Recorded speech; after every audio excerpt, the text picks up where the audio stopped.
It all goes back to the way we think. And I look at what President Nelson here said. Exercising faith can seem overwhelming. We may wonder if we can possibly muster enough faith to receive the blessings we so desperately need. Isn't that the truth? Isn't that the truth? I mean, many of us singles are thinking about, okay, the blessings that we so desperately need. For a lot of singles, that's a companion. The blessings of having a companion, a spouse, someone who can be a helpmeet, that can be at our side, that can be a companion, a support. And, we're missing that in our lives and we so desperately need it. And we're wondering, how can exercising faith, you know, I- how much faith do I need to get this companion? For some of us, we literally think that it's going to take a miracle beyond all miracles for that companion to come into our lives and accept us. I mean, we kind of have a good idea of ourselves and who we are, and we're okay with ourselves, but we wonder, how is it that somebody else could be okay with us?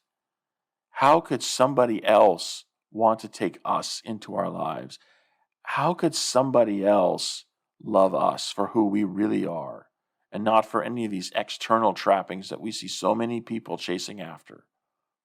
External trappings that, quite frankly, many of us singles just don't have.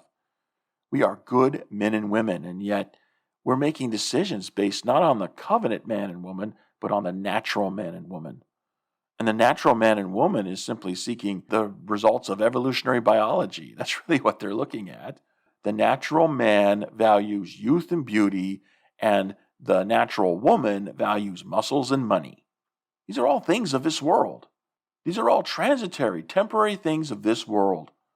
And yet, how many of us are actually making decisions with the covenant man and the covenant woman? We have that covenant mindset of the things that actually matter in the eternities. How many of us are letting those considerations dominate our decision making?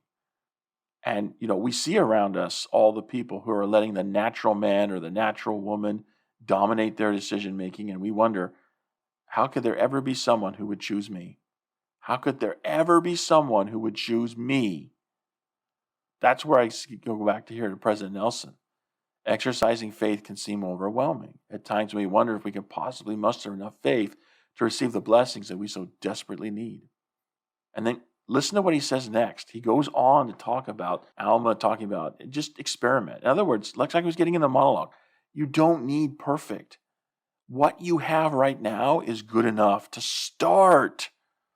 Maybe the faith you have right now is not enough to produce the miracle that you think you need to give you the companion that you're looking for. Maybe it's not, but that doesn't matter because Alma doesn't start with perfect faith, and neither does President Nelson. President Nelson's quoting Alma where he says, simply experiment upon the word. He just wants you to try. Just try it. And what are you trying with? Whatever it is that you have right now, whatever portion you have right now. Alma says, exercise a particle of faith. Yea, even if you can no more than desire to believe. Think about that for a minute. You don't have to have perfect to start. You just take what you already have, even if that portion is no more than a desire to have a portion. Take whatever it is that you have and start and grow your faith to the point where it can produce the miracle that you think you need in your life. Now, I keep saying the miracle that you think you need in your life. For many of us, we think, yeah, somebody marrying me, yeah, that's going to be a miracle.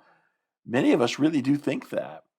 And I'm here to tell you, part of the reason why that miracle doesn't come is because you think you need a miracle for it to come. It's all related to the way you think because we're all broadcasting an energy out to the people that are around us. And the people that are around us intuitively pick up on the energy that we broadcast out. So if you got this deep-seated belief and assumption in your thinking that you're going to need some huge miracle to get married because you're just so undesirable, then that's going to broadcast an energy out to other people that, hey, there's something about you that's undesirable. People are going to pick up on that, and they're going to intuitively know it's like something's not right with this person. I don't know that I want anything to do with this person. And so then it becomes a self-fulfilling prophecy that then reinforces your belief and strengthens that belief that you need a miracle in order to produce the companion that you need.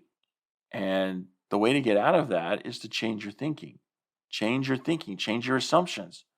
Step back and start giving yourself the message. This is where self-talk becomes important because it's what, 90%, 95%? It's 95% of all the emotions that we feel are directly related to our self-talk. So we can have a huge impact on the emotions that we feel inside by getting control of our self-talk. Most of the self-talk that we have is habitual. We keep giving ourselves messages of negativity, messages that put ourselves down, messages that reinforce despair and despondency. When really, we could turn that around. We can make conscious choices to embrace habits of self-talk that are positive and uplifting and optimistic, that fill us with power and potential and possibility. And, focusing ourselves there and feeling the energy that comes from that, that's going to radiate out to other people. And they're going to want to be around that because everybody loves people who are, positive and optimistic and uplifting and encouraging. And they're just more of a joy to be around. And that's going to attract people to you. So, it really goes back to the way we all think. You got to look at how you think. I know we've constantly beating that horse to death here on Join the Journey Radio, but there's good reason for that. It's because the way we think is everything. It really is everything. Howdy peeps. I hope you enjoyed this clip from the Join the Journey Radio program. And if you did, be sure to click subscribe so you can get more clips in the future. And be sure to check out the Join the Journey Radio program broadcast every Wednesday night on the Join the Journey Radio Network. Find more information at jointhejourneyradio.com.